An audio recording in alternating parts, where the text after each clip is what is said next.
The United Nations, written by Anne Weil and Sean McCullum. Focus question. What is the United Nations and how does it address the needs of the world? Connections. Writing. Choose one of the 6 main divisions of the United Nations to research further. Write a report about the division and how it works to serve humanity. Present your report to the class. Art. Design a symbol for the division you researched. Write a paragraph describing the meaning behind what you created. A Charter for Peace. It was one of the largest international gatherings in history. Some 850 delegates from about 50 countries had come to the United States to meet in San Francisco. More than 2,500 reporters and observers were there as well. It was June 1945, and World War II was drawing to a close. Nazi Germany had fallen the month before. Japan continued to fight until the following August, as the Allies, the United States, Russia, Great Britain, China, and others closed in. The international delegates in San Francisco met, debated, and argued about what should happen once the war ended. They made promises, outlined plans, and cut deals. Their great hope was to create an organization that could manage the sweeping changes to come. On June 25, 1945, the full session of delegates came together for a final meeting at the San Francisco Opera House. "The issue upon which we are about to vote," said the meeting's chairperson, Lord Halifax of Great Britain, "is as important as any we shall ever vote in our lifetime." The delegates were asked to stand if they approved the Charter of the United Nations, the blueprint for an international organization that diplomats had been working on for years. Every delegate stood. So did the 3,000 people in the audience. The hall filled with applause. World War II, 1939 to 1945, had been the most destructive conflict in human history. Now, countries had come together to create an organization they hoped could keep the peace. That October, the United Nations officially opened its doors.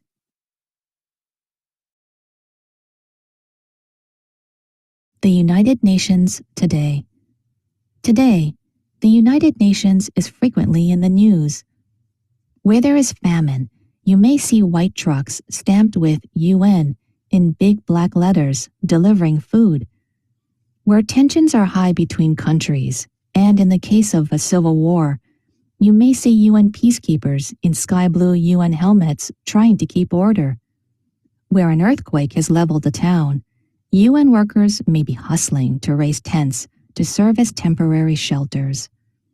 More than 70 years after its creation, the UN continues to foster the goal of international cooperation. However, its membership has nearly quadrupled in size and now includes 193 member countries. Its headquarters are in New York City, but the organization employs some 44,000 people around the world. It also teams with governments and non-governmental organizations, NGOs, to deliver expertise and aid where it's needed.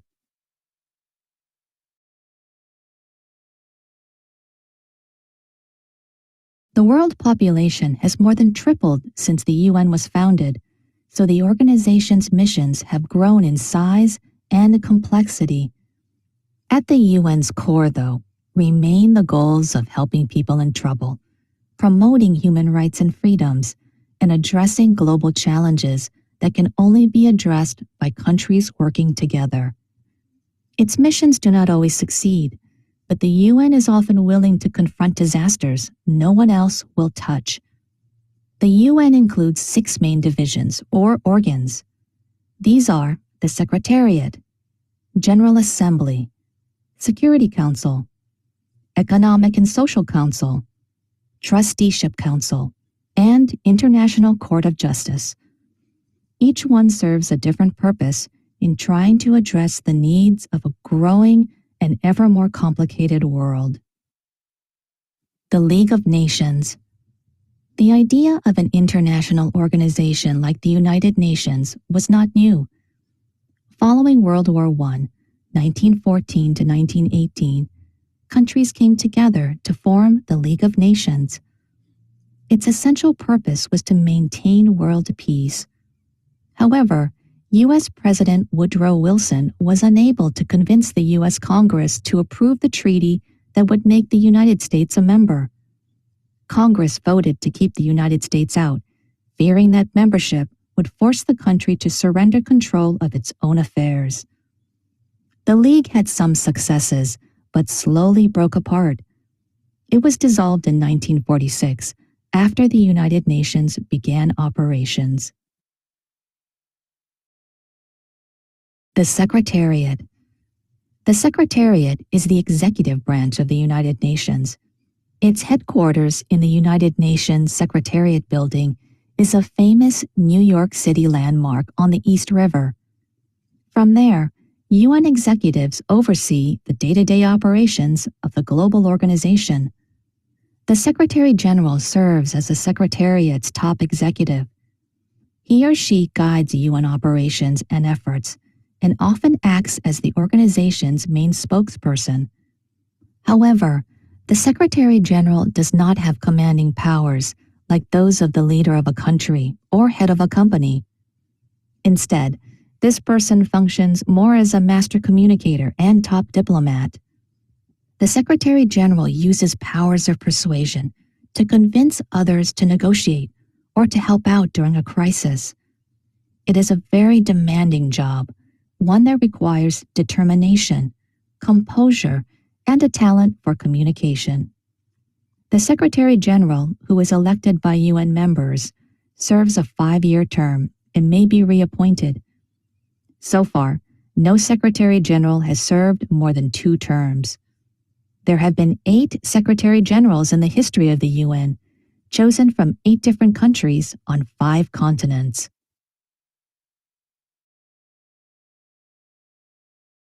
The General Assembly.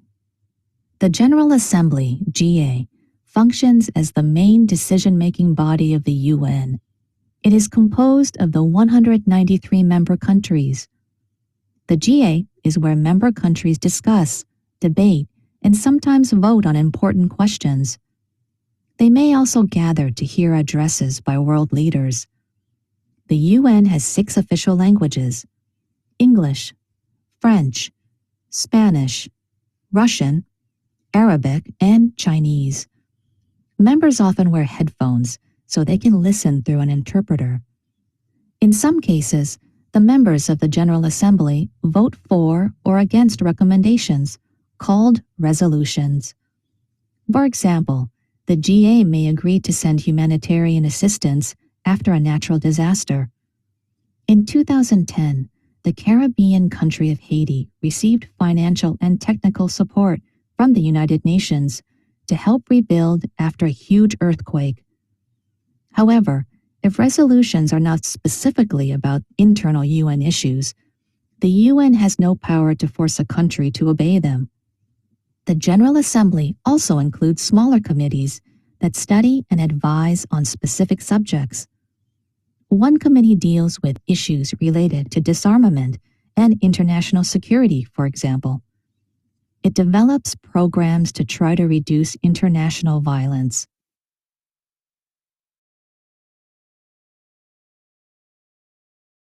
The Security Council. The Security Council's main purpose is to work to maintain international peace and security. It is composed of 15 member countries. 5 seats on the Council are always held by permanent members: China, France, the Russian Federation, the United Kingdom, and the United States, the 5 main Allied victors from World War II. Each of them has the power to veto or reject any resolution, even if the other countries side against them. The other 10 spots are voted on by the General Assembly to serve 2-year terms. The UN and human rights. The UN adopted the Universal Declaration of Human Rights in 1948. This document lists what all people deserve, regardless of their race, religion, or social and economic status. According to the Declaration, human rights include the following: the right to life, liberty, and security, the right to privacy, the right to an education, the right to freedom of opinion and expression, the right to own property. The Security Council is often in the news when a war or other conflict breaks out. Members must be ready to meet on short notice in the event of an international crisis. In some cases, the Security Council sends armed peacekeeping forces from various countries to police a truce. However, these soldiers have limited powers. As a rule, they can only fight in self-defense and must not take sides if violence breaks out again. In the 1990s, about 2,500 UN peacekeepers were sent to Rwanda, Africa. Their purpose was to prevent bloodshed between two ethnic groups, the Hutu and Tutsi. However, they could not prevent Hutus from murdering more than 800,000 Tutsis. This episode is considered perhaps the worst failure ever by the UN Security Council.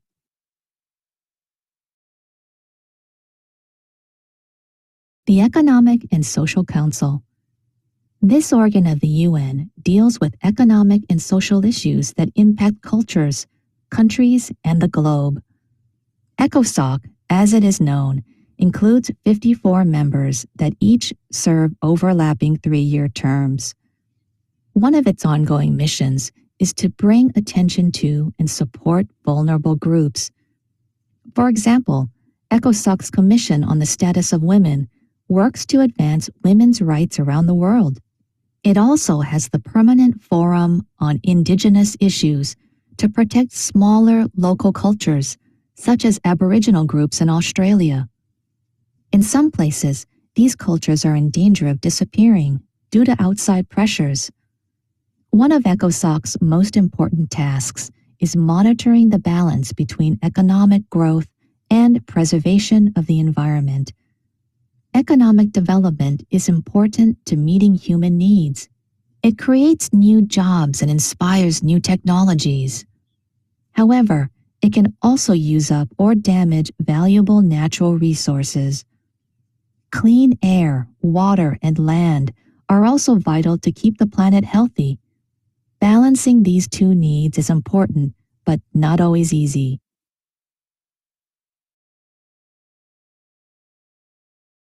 The healing of Earth's ozone layer is a good example of a UN success. The ozone layer in Earth's atmosphere acts like a filter to protect all life from harmful radiation. In the 1980s, scientists discovered holes growing in this layer that put people at much higher risk for skin cancer. The UN responded to this alarming problem by establishing the Montreal Protocol in 1987.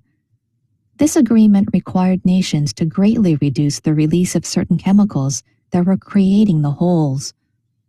Since then, the holes have been shrinking and the ozone layer has been healing. According to former Secretary General Kofi Annan, the Montreal Protocol was perhaps the single most successful international agreement to date. It demonstrated that nations could cooperate to solve a global environmental problem. For ECOSOC and the UN as a whole, the crisis of climate change may prove its next great challenge. Warming global temperatures, rising sea levels, and shifts in weather patterns are already affecting more and more communities and nations.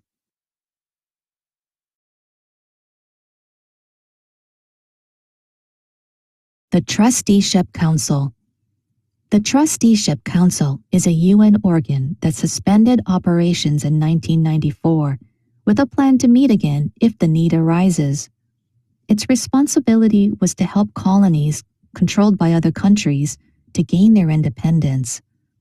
The council helped guide the African lands of Rwanda, Burundi, and Tanganyika, now Tanzania, as well as others, toward self-government. In 1994, the Trusteeship Council suspended operations after Palau, its last trust territory located in the Pacific Ocean, gained independence. The International Court of Justice. The UN's International Court of Justice, ICJ, is located in the Peace Palace in The Hague, Netherlands. 15 judges, dressed in black robes with white scarves, sit on the court. Judges serve 9-year terms, and each of the 5 permanent members of the Security Council always has a judge on the court. No 2 judges can be from the same country. The ICJ offers opinions and rulings about legal questions brought to it by UN member states. It makes decisions about border disputes, the rights to natural resources, such as fishing grounds and confrontations between countries. The World Health Organization. The UN's World Health Organization, WHO, is dedicated to promoting better health practices around the world. It offers advice and education about sanitation, hygiene, nutrition, and other factors that can help prevent disease. In 1967, WHO led a global effort to put an end to smallpox, a deadly disease. In places where the disease was common, UN workers educated the public on how to prevent its spread. Vaccination programs were introduced worldwide. In 1980, WHO declared smallpox officially extinct, a worldwide victory for public health. WHO also collects important data to alert UN members where health crises exist. For example, the organization developed plans to slow the effects of the virus that causes COVID-19. The deadly virus, spread by respiratory droplets, caused a worldwide pandemic. UNESCO. UNESCO is the United Nations educational, scientific, and cultural organization. This agency's overarching goal is to promote international cooperation in the areas of education, science, communication, and culture. Identifying and preserving World Heritage Sites around the globe is one of UNESCO's highest profile assignments. These are places of great natural beauty or cultural importance that are preserved with the UN's help. The Sphinx and the Pyramids of Giza are among the most recognizable monuments in the world. In 1995, Egypt had plans to build a new highway close to these ancient structures. A UNESCO mission persuaded the Egyptian government to move the highway farther from the sites to help preserve them.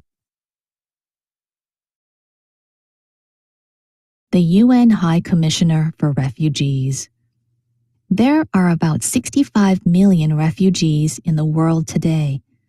These people are forced from their homes due to war, violence, or natural disasters.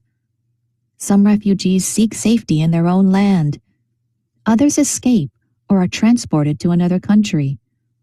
In the mid-2010s, close to 5 million Syrians fled their war-torn home country. Many live in UN-run camps in Turkey, Jordan, and Lebanon. The UN High Commissioner for Refugees, UNHCR, reports that there are more refugees in the world now than at any time since World War II. The UNHCR must be able to respond quickly to a refugee crisis. Its teams deliver emergency aid, including food, clean water, shelter, and health care. Its ultimate goal is to help refugees return home safely. When that is impossible, it seeks host countries willing to take in these exiles. Complexity and controversy of the UN. The United Nations has programs and projects that touch almost every corner of the globe. It is active in trying to promote world peace and calm conflicts when they break out. It has ambitious goals to educate the world's young people, keep them healthy, and help them live full and productive lives. It seeks human rights for all people, whatever their race, religion, income, or gender. However, the UN remains a controversial organization. Some critics claim its operations cost too much and waste money. Others point to the Security Council's failures to prevent war and genocide, the mass murder of civilians. Another complaint is that the UN's charter nations hold too much power, overriding the best interests of some countries in favor of others. At the same time, the organization has done a lot of good in its more than 70 years. It provides food to more than 90 million people worldwide who might otherwise starve. It vaccinates over half the world's children, helping prevent international epidemics. It provides a forum where leaders can talk through their differences rather than fight about them. The news people hear about is usually bad news: war, violence, and other conflicts. However, in the big picture, there has been a lot of good news to share since the UN was founded. For the first time ever, less than 10% of the world is living in extreme poverty, according to the World Bank.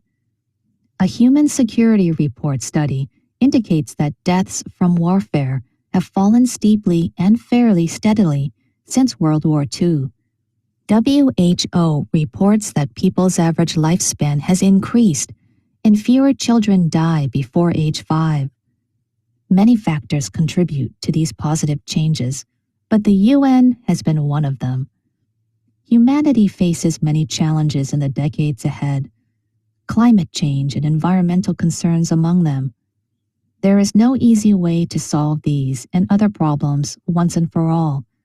How the United Nations will rise to meet the challenges remains a big question.